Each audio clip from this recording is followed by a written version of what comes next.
Daí, gente boa, existe uma diferença muito grande entre o que serve a Deus e o que não serve, entre o justo e o ímpio. Malaquias 3:18. Eu quero abordar um assunto aqui sobre humildade e arrogância. Humildade e soberba. E Jesus nos deixa um exemplo muito grande de humildade. Em Mateus 11:29, Jesus falou que é para nós aprender dele, se aproximar dele e aprender dele, que é manso e humilde de coração. Ele nos deixou uns exemplos no Evangelho de João 3, versículo 1 ao 20. E após o ato da Santa Ceia, nós vemos a humildade de Jesus lavando os pés dos discípulos. E em Mateus 3, do 13 ao 17, nós vemos Jesus indo ao Jordão e sendo batizado pelo seu primo, por João Batista, o profeta. E João Batista disse: Senhor, eu careço de ser batizado por ti, agora vens tu a mim. E Jesus disse: não, João, convém que cumpra-se toda a justiça de Deus. Então Jesus, demonstrando humildade, e para cumprir toda a palavra de Deus, ele foi batizado por João no Rio Jordão. Eu li 15 textos bíblicos falando a respeito da humildade. A humildade é uma grandeza na vida de um ser humano. Deus abate sempre o soberbo, o arrogante sempre vai ter um destino cruel. Essa é a grande verdade. E no livro de Tiago, capítulo 4, versículo 6, 1 Pedro, capítulo 5, versículo 5, a Bíblia diz que Deus dá graça ao humilde, aquele que é quebrantado de coração. Deus dá muita graça, mas ele abate aquele que é soberbo. Nós olhando para Lucas 1:52, nós vemos que a Bíblia diz assim, que Deus eleva os humildes, engrandece os humildes e destitui do trono aqueles que se acham ser os poderosos.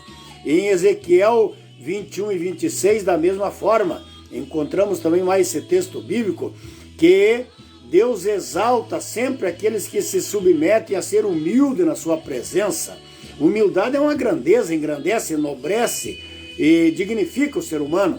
Agora, todo o soberbo, toda a pessoa que quer se ensoberbecer, subir aos degraus da fama e estar no pedestal do orgulho e da soberba, a Bíblia diz que Deus abate. Tiago 4, versículo 6, 1 Pedro 5, versículo 5, Lucas 1:52, Ezequiel 21:26. Eu vou citar só um exemplo terreno, dois exemplos terreno, humano, que aconteceu na vida de pessoas que se engrandeceram. Nabucodonosor está no livro de Daniel. Nós vemos a história do Nabucodonosor. O reinado de Nabucodonosor foi no século VI, vindo para o século V a.C., Nabucodonosor se engrandeceu de uma tão grande maneira que ele achou que era Deus e mandou construir uma estátua de 29 metros de altura e lançou um decreto para que todos os seres humanos da terra, 127 estados que ele governava toda a terra habitada, todos os povos da terra adorassem única e exclusivamente aquela estátua que era a sua estátua. E, na verdade, Deus o derrubou do seu trono, derrubou do pedestal do seu orgulho, e ele perdeu o juízo, perdeu o raciocínio e foi para o campo tomar o orvalho da noite, criar pelo como bicho e pastar como um animal do campo. E esse é o resultado para quem se ensoberbece e quer estar acima de Deus. Também nós vemos no livro dos Atos dos Apóstolos, os apóstolos falando a respeito de um homem chamado Herodes. Herodes achou que era Deus, se engrandeceu de tamanha maneira que achou que estava acima de Deus, e Deus mandou um anjo lhe ferir e tocá-lo na sua carne, e diz a Bíblia que a sua carne apodreceu e até mesmo os seus olhos foram putrificados na sua órbita e a sua carne apodreceu, e diz a palavra do Deus vivo Todo-Poderoso que ele foi comido pelos bichos.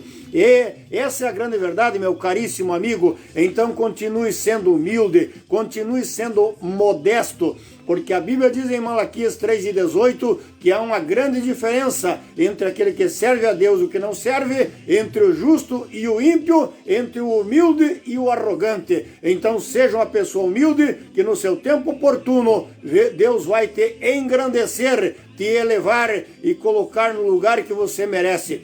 Deus que te abençoe, te guarde, te proteja e te dê vitória na autoridade e no poder do nome de Jesus. Amém.